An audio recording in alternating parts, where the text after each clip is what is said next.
Drama serial आफत की next episode में आपको दिखाया जाएगा कि आखिरकार वरीशा की नीयत पर शिफा को शक हो ही जाता है और शिफा को पता चल जाता है कि वरीशा कोई ना कोई चाल चल रही है। और अब वो इस सिलसिले में वहाज से भी बात करती है कि वरीशा बिल्कुल भी नहीं बदली, ये कोई ना कोई चाल चल रही है। लेकिन वहाज वरीशा से शिफा से कहता है तुम्हें गलत लग रहा है, वो बिल्कुल बदल चुकी है और अब उसका कोई भी साथ देने वाला नहीं। पहले तो चलो माना कि वह महमूद और महक के कहने पर ये सब कुछ कर रही थी, और अब ये बताओ कि वो ये सब कुछ किसके कहने पर करेगी। शिफा वहाज को समझाने की कोशिश करती है, उससे कहती है कि वह ये सब कुछ तुम्हारे करीब आने के लिए कर रही है। तब वहाज उसको कहता है तुम्हें गलत लग रहा है, वो इतना ज़्यादा रज़ा का ख्याल रखती है, वो रज़ा से बहुत मोहब्बत करती है। वरीशा को तुम गलत समझ रही हो शिफा, वरीशा बिल्कुल भी वैसी नहीं रही, वो बिल्कुल चेंज हो चुकी है। अगर ऐसा होता तो सबसे पहले मुझे पता चल जाता।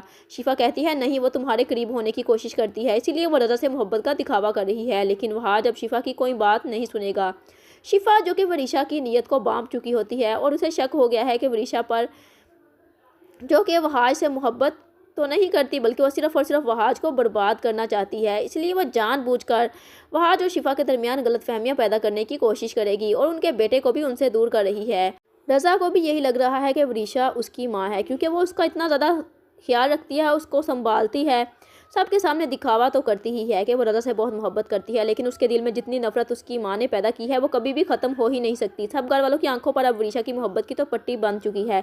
कोई भी इस बात को मानने को तैयार ही नहीं होगा कि वरीशा कोई चाल चल रही है, और अगर शिफा इस बारे में सबको चीख चीख कर भी बताएगी तो कोई भी उसकी बात पर यकीन ही नहीं करेगा। इसलिए शिफा को समझ में नहीं आ रहा होता कि आखिर वो इस सिलसिले में किससे बात करे, क्योंकि दानियाल की बात अब शिफा के दिल में बैठ चुकी होती है कि वरीशा कभी भी बदल नहीं सकती, और दानियाल ने बिल्कुल ठीक भी कहा था। और अब शिफा वहाज की आंखें खोलने की कोशिश करेगी और उससे कहेगी वो तुम्हारे करीब रहने की कोशिश करती है और तुम्हारी वजह से ही उसने ऑफिस ज्वाइन किया है। तो अब वहाज शिफा की बात को जुटलाते हुए शिफा से कहेगा तुम गलत समझ रही हो, तुम भी टिपिकल बीवियों की तरह मुझ पर शक कर रही हो। वो कज़न है मेरी और हम दोनों की दोस्ती हो चुकी है, इसलिए वो मुझसे इतनी ज़्यादा क्लोज हो चुकी है। तुम भी टिपिकल बीवियों की तरह शक करने लग गई हो। शिफा तुम भी ना ऐसे ही गलत क्यों सोचती रहती हो, ऐसा कुछ भी नहीं है। वरीशा बिल्कुल बदल चुकी है और तुम्हें इस चीज़ की गारंटी मैं देता हूँ। वहाज जो कि बिल्कुल भी मानने को तैयार नहीं होता जब वरीशा कोई चाल चलेगी। वरीशा जो कि बहुत ज़्यादा खुश होती है, सब घर वाले उस पर अंधा एतमाद कर रहे हैं और शिवा की बात पर कोई भी एतबार करने को तैयार ही नहीं होता।